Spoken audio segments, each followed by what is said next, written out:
Hello నమస్తే. ఇప్పుడే Hindi movie Jat చూసి రావడం జరిగింది. ఈ మూవీ ఎలా ఉందో ఒక్క ముక్కలో తెలుసుకుందాం. సన్నీ డియోల్, రెజినా కసాండ్రా జంటగా తెరకెక్కించిన ఈ మూవీ పిచ్చింది మరినేని ఈ మూవీకి దర్శకత్వం వహించగా, ఇక ఇండస్ట్రీ రివ్యూలోకి వెళ్లే ముందు ఈ వీడియోకి లైక్ చేయండి, అలాగే ఈ ఛానల్ ని సబ్స్క్రైబ్ చేసుకోండి. శ్రీలంక నుండి పారిపోయి ప్రకాశం జిల్లాలోని మెట్టుపల్లికి వచ్చిన రణదీప్ తుంగ అనగా రణదీప్ హుడా అక్కడి అసంఖ్యాక శక్తులతో కలిసి గ్రామస్తుల్ని హింసిస్తూ ఉంటాడు. ఇక్కడ రణతుంగ చెప్పేదే వేదం, చేసేదే చట్టం. క్రమంలో విదేశీ సంస్థ కార్పొరేషన్ తో చేతులు కలిపి సముద్ర తీరంలోని ప్రాంతాల గ్రామాలను చెందిన ప్రజలందరినీ అక్కడ నుండి ఖాళీ చేయాలని పని పెట్టుకుంటాడు.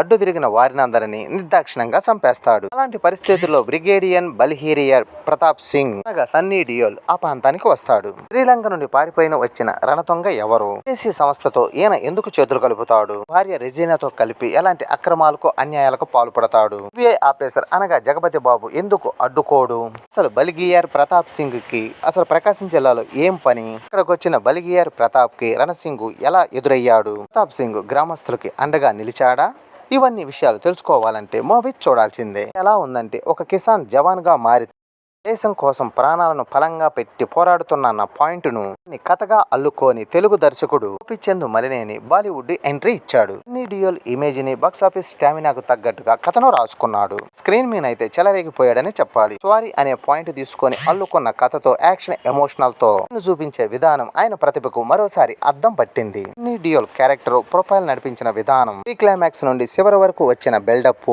ఇచ్చిన ఎలివేషన్స్ చాలా బాగున్నాయి. బాలీవుడ్ లో తొలి చిత్రంతో మంచి సక్సెస్ అందుకునే ప్రయత్నం అయితే చేశాడనే చెప్పాలి. ఇక నటీ నటుల పర్ఫార్మెన్స్ విషయానికి వస్తే సన్నీ డియోల్ యాక్షన్ పర్ఫార్మెన్స్ గురించి ప్రత్యేకంగా మాట్లాడుకోవాల్సిన అవసరం లేదు. ఆయన బాక్సాఫీస్ స్టామినా అందరికీ తెలిసిందే. కాకపోతే ఫ్రీ క్లైమాక్స్ నుండి ఎండ్ సీన్ వరకు ఆయన చేసిన పర్ఫార్మెన్స్, ఆండ్రీ మ్యాన్ యాక్టింగ్ ఈ సినిమాని మరో రేంజ్ కి తీసుకెళ్లిందనే చెప్పాలి. ఇక రణదీప్ హూడా కూడా ఆయన పోటాపోటీగానే నటించాడు. బ్లూ పృథ్వీరాజ్ క్యారెక్టర్ కూడా బాగుంది. షేడ్స్ ఉన్న పాత్రలో రజీనా అదరగొట్టిందని చెప్పాలి. జగపతి బాబు, రవి ప్రసాద్, ఆయాష్ ఘోష్, దివి, అయామి ఖేర్ తక్కిన నటీనటులు పర్వాలేదనిపించారు. అలాగే సాంకేతిక విభాగం పనితీరుకు వస్తే సినిమాటోగ్రఫీ, బ్యాక్గ్రౌండ్ మ్యూజిక్, ఎడిటింగ్ విభాగాల పనితీరు ఈ సినిమాని సక్సెస్ ట్రాక్ ఎక్కించాయని చెప్పాలి. సినిమాకి కలర్ బోన్ బాగుంది. పంజాబీ చిత్రీకరించిన సన్నివేశాలు బాగున్నాయి. అమన్ బీజిఎం అయితే పలు సీన్లను భారీగా ఎలివేట్ చేశాయని చెప్పాలి. నిర్మాణ విలువల విషయానికి వస్తే సినిమా స్థాయికి తగ్గట్లుగానే ఉన్నాయి. మీద ఈ మూవీ ప్రకాశం జిల్లా, ఏపీ తీవ్ర ప్రాంతాల్లో నిజాల దోపిడీ బ్యాక్ డ్రాప్ తో తెలుగు నెగిటివిటీతో రూపొందిన చిత్రం జాట్. ప్లస్ పాయింట్ ఏంటంటే